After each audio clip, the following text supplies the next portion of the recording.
Good morning students. आज का जो टॉपिक है वो है draw a tangent method parabola curve with base 80 mm and axis 30 mm। तो सबसे पहले हम गिवन में लिख लेंगे यहाँ पर जो हमारा बेस है ए और बी का डिस्टेंस रहेगा 80 mm। ठीक है, उसके बाद एक्सिस जो होगी हमारी 30 mm होगी।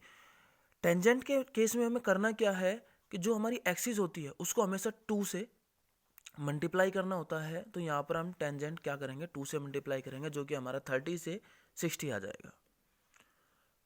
अब जो है हमें करना क्या है, हमें एक्सिस जो 60 लेकर बनाना है। यहाँ पर 80 mm की हमारी ए बी की लाइन हो जाएगी और 60 mm की एक्सिस हो जाएगी। तो सबसे पहले हम इसी को अप्लाई करते हैं। अप्लाई करने के लिए अब हम ड्राफ्टर की मदद से हम बनाएंगे, ड्राफ्टर के स्केल की मदद से। तो यहाँ से हमने डिस्टेंस लिया 80 mm, 80 mm का डिस्टेंस लेते हैं।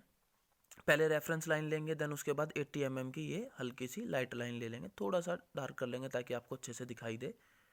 उसके बाद जैसे हमने 80 mm ले लिया तो यहाँ पर हम नाम देंगे ए एंड बी।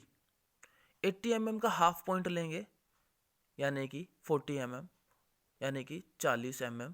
और डी की मदद से हम एक परपेंडिकुलर लाइन लेंगे 90 डिग्री पे, कारण ताकि टेंजेंट मेथड में हम एक्सिस दिखा सकें, क्योंकि यहाँ पर ये मोस्ट इंपॉर्टेंट चीज़ है। अभी हमें एक्सिस लाइन ले रहे हैं 60 की, क्योंकि 60 की मेन लाइन ज़रूरी है। और यहाँ पर बात आती है कि सर 3 से क्यों 2 से क्यों मल्टीप्लाई करते हैं, क्योंकि टेंजेंट के केस में हमेशा हम 2 से मल्टीप्लाई करेंगे और इसको डायग्राम बनाएंगे। अब हम क्या करेंगे, यहाँ से जो हमने 60 की एक्सिस लिया उसको ज्वाइन करवा देंगे बोथ साइड पे। थोड़ा सा मैं आपको डार्क करके दिखा देता हूँ। यहाँ से ये डार्क हो गया है और बी को इससे अच्छे से ज्वाइन करवा देंगे, एक ट्रायंगल बन जाएगा। इस ट्रायंगल के अंदर ही हमें पैराबोला बनाना है। तो ए से बी तक और बी से सी तक का जो डिस्टेंस होगा, अब यहाँ से हम क्या करते हैं, ये वाली लाइन मेजर करते हैं।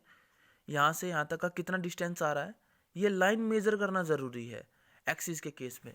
एक्सिस वाली तो 60 हो गई, ये है ओ, और ये हमारी हो गई ई। तो जो हमारी ओ है या डी है, जो सामने हमने लिया हुआ है, ओ ले लेते हैं। तो ए से ओ तक का डिस्टेंस मेजर करना ज़रूरी है, क्योंकि अगर ये लाइन हम मेजर करते हैं, इसी के बेस पे हम टेंजेंट के आर्क पॉइंट ले सकते हैं। तो ए से ओ तक का डिस्टेंस मेजर करने पे आता है 72। अब हमारे ऊपर डिपेंड है हम इसको कितने भागों में डिवाइड करते हैं। हम करते हैं 7 भागों में डिवाइड करते हैं या 8 में डिवाइड करते हैं। 7 या 8 में करते हैं ताकि टेंजेंट के अच्छे पॉइंट आ जाएं। तो 8 पॉइंट में डिवाइड किया 72 को, तो 9 आंसर आया। 9 mm जो हो जाएगा ईच बॉक्स का डिस्टेंस हो जाएगा, एक एक बॉक्स का डिस्टेंस हो जाएगा। तो अब यहाँ पर हम 9 mm हम ले लेते हैं। ठीक है, 9 mm लेने के बाद यहाँ पर हमने बोथ साइड पे 9 इधर और 9 इधर ले लिए हैं।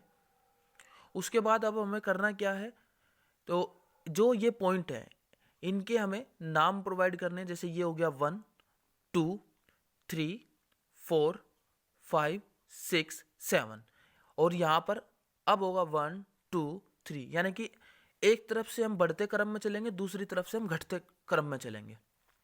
इस केस में करना क्या है, पॉइंट 7 को पॉइंट 7 से ज्वाइन करवा देना है। ठीक है, ऐसे करते हुए हमें सारे पॉइंटों को ज्वाइन करवाना है। पॉइंट 6 को 6 से, पॉइंट 5 को 5 से, पॉइंट 4 को 4 से, पॉइंट 3 को 3 से।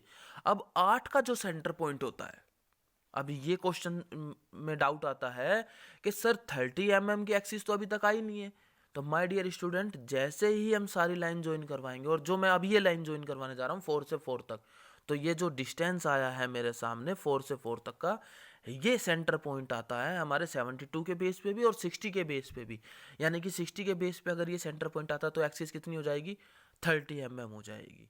यहाँ पर ये है हमारी मेन मोस्ट इंपॉर्टेंट चीज़। अब हमने यहाँ पर इसको पॉइंट को डार्क किया, क्योंकि ये हमारा मोस्ट इंपॉर्टेंट पॉइंट हो जाएगा। इसको हम एफ बोलेंगे। एफ मतलब फोकस पॉइंट हो जाएगा हमारा यहाँ पर, जो एक्सिस के केस में। अब हर लाइन पर जहाँ पर भी, जैसे 7 को 7 से, 1 को 1 से, 2 को 2 से, जोन सी लाइन जैसे मैच करती जा रही है, वहाँ पर उनके पॉइंट को डॉट देंगे हम अच्छे से, और वहाँ पर अब हम HB की पेंसिल से उसको डार्क कर लेंगे।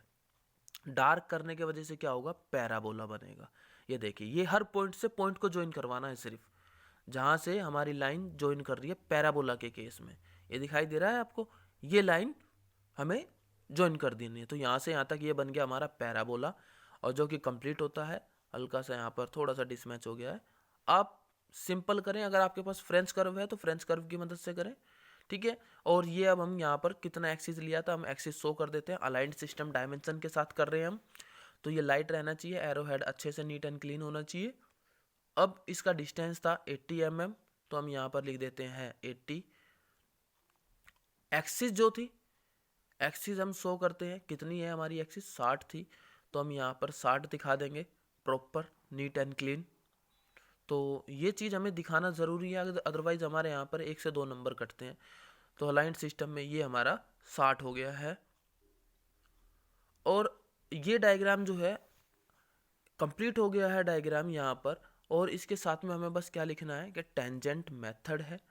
ये चीज़ छोटी छोटी सी चीज़ आपको कंप्लीट करनी होगी, तभी जाकर आपके पूरे नंबर मिलेंगे। आई होप आपको ये अच्छे से समझ में आ गया होगा। इसके रिगार्डिंग अगर आपको कोई भी इन्फॉर्मेशन है तो प्लीज़